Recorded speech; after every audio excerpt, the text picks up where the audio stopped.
معزز اساتذہ مخدوم مشن و طالبان علوم نبویہ، السلام علیکم ورحمۃ اللہ وبرکاتہ۔ نحمدہ ونصلی علی رسولہ الکریم، اما بعد فاعوذ باللہ من الشیطان الرجیم، بسم اللہ الرحمن الرحیم۔ ان الصلاۃ تنہی عن الفحشاء والمنکر، صدق اللہ مولانا العظیم و صدق رسولہ النبی الامین الکریم، ونحن علی ذلک لمن الشاہدین والشاکرین والحمد للہ رب العالمین۔ نماز میں جو مزہ ہے بلال سے پوچھو، نماز کیا ہے پیمبر کی آل سے پوچھو۔ نماز پڑھنے سے راحت نصیب ہوتی ہے، نماز پڑھنے سے جنت قریب ہوتی ہے۔ نماز رشتے باطل کو توڑ دیتی ہے، نماز پنجے شیطان مروڑ دیتی ہے۔ عزیز طلباء، الحمدللہ ہمارے مخدوم مشن کے طلباء، چاہے وہ شعبہ نظامیہ کے طلباء ہوں یا شعبہ حفظ کے طلباء ہوں، نماز کی پابندی تو اچھی کرتے ہیں، اور مدرسوں کے بنسبت جہاں تک میرا علم کام کرتا ہے، اپنے یہاں پر نماز کی پابندی طلباء کی طرف سے بہت اچھی ہوتی ہے، لیکن کچھ نماز پڑھنے میں ہمارے نقص ہے، کچھ کمی ہے جس کی بھرپائی اور تلافی ضروری ہے۔ مثلا نماز تو ہم لوگ پڑھتے ہیں، جب ظہر کا وقت آتا ہے، جماعت کا وقت ہوتا ہے، تب وضو کر کے تیار ہوتے ہیں، آ کے جماعت میں شریک ہو جاتے ہیں۔ پھر جماعت کے بعد چونکہ سنت 2 رکعت ہوتی ہے، وہ تو کسی طرح ادا کر لیتے ہیں، لیکن وہ جو 4 رکعت سنت مؤکدہ ظہر قبل ظہر کی رہ گئی، میرا خیال یہ ہے کہ جن طلباء کی وہ سنتیں چھوٹ جاتی ہیں، ان میں سے 80% طلباء ادا نہیں کرتے ہیں۔ میرے عزیز طلباء، یہ سنت مؤکدہ ہے اور اس کو ترک کرنا مکروہ تحریمی ہے، یعنی گویا کہ حرام کے قریب ہے۔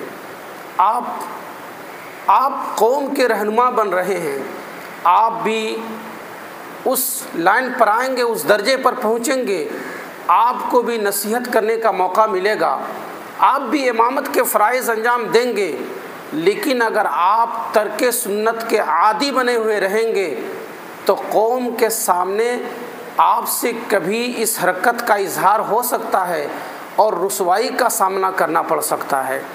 اس لیے عزیز طلباء، نماز میں آتے ہیں تو نماز ایک اہم عبادت ہے، اہم العبادات ہے۔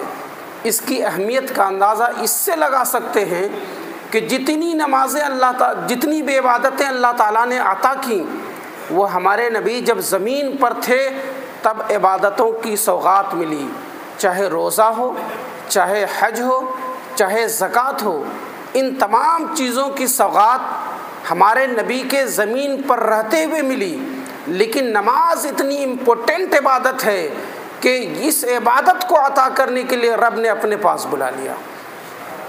اس لیے عزیز طلباء، یہ بڑی اہم عبادت ہے، اور جب عبادت ہے تو عبادت کہتے کس کو ہیں؟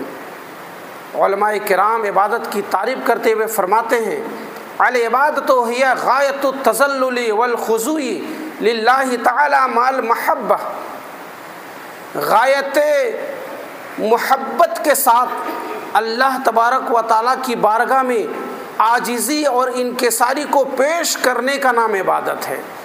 اب جب ہم عبادت کرنے کے لیے آتے ہیں تو بہت سارے طلباء کی یہ بھی عادت ہے کہ کوئی کان کھجا رہا ہوتا ہے، بہت سارے طلباء تو اس کے شکار ہوتے ہیں کہ کوئی سنت یا نفل پڑھ رہا ہے تو اسے جھانک کر کے دیکھیں گے، ہنسی لگانے کی کوشش کریں گے اس کو، یعنی وہ خود تو سنت نہیں پڑھ رہا ہے لیکن دوسرا جو پڑھ رہا ہے کوشش کر کے اس کو ہنسی لگانے کی کوشش کر رہے ہیں۔ عزیز طلباء، یہ بہت معیوب ہے۔ اس لیے عبادت کے لیے جب آتے ہیں تو صرف دل میں یہ خیال رہے کہ ہمیں اللہ کا قرب حاصل کرنا ہے، اللہ کی نزدیکی حاصل کرنی ہے۔ جب تک آپ محبت کے ساتھ ادا نہیں کریں گے یقیناً آپ کی دعا بھی قبول نہیں ہوگی۔ محبت کے ساتھ عبادت ادا کریں گے، سنن رواتب اور غیر رواتب کا التزام کریں گے، اور پھر جو دعائیں کریں گے تو ہمارا یقین کہتا ہے کہ ضرور آپ کی دعا قبول ہوگی۔ چنانچہ علامہ شامی رحمۃ اللہ تعالیٰ علیہ ترک سنت کے متعلق فرماتے ہیں، ترک السنن والمواظبۃ علی ترکها سوء ادب مع الشرع، یعنی سنتوں کو ترک کرنے کی عادت بنا لینا یہ شریعت کے ساتھ بھدا مذاق ہے۔ عزیز طلبہ، کیا آپ چاہتے ہو جس شریعت پر ہم کو فخر ہے، جس پر ناز ہے، جس پر غرور ہے، فخر سے جس شریعت کو ہم شریعت غرہ اور شریعت بیضا کہتے ہیں، اس شریعت کے ساتھ ہم بھدا مذاق کریں؟ اس لیے عزیز طلبہ، اگر آپ نماز کی پابندی کرتے ہو تو سنتوں کی بھی پابندی کرو، سنت مؤکدہ ہو، سنت غیر مؤکدہ ہو، اس کی بھی پابندی کرو۔ اعلیٰ حضرت فاضل بریلوی رحمۃ اللہ تعالیٰ علیہ فتاوی رضویہ شریف میں ارشاد فرماتے ہیں کہ جو شخص سنت غیر مؤکدہ کو ترک کرنے کا عادی بن جاتا ہے وہ فاسق تو نہیں مگر بد عمل اور محروم ہے۔ عزیز طلبہ، کیا آپ چاہتے ہو کہ سنت غیر مؤکدہ کے ترک کا عادی بن کر ہم بد عمل کہلائیں، ہم سنت سے محروم کہلائیں؟